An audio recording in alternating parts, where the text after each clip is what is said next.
ভারতের মিজোরাম রাজ্যের লুংলেই জেলা থেকে বিপুল পরিমাণ গোলাবারুদ, বিস্ফোরক এবং অন্যান্য সামরিক সরঞ্জাম জব্দ করেছে বিএসএফ এবং মিজোরাম পুলিশের সমন্বয়ে গঠিত যৌথ বাহিনী।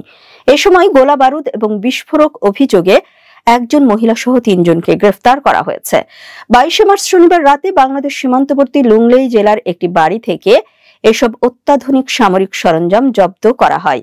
এরপর ২৩ মার্চ রোববার নাগাল্যান্ড ট্রিবিউন নামের একটি নিউজ পোর্টাল বিএসএফ এবং মিজোরাম পুলিশের বরাত দিয়ে এই সংবাদ প্রচার করে।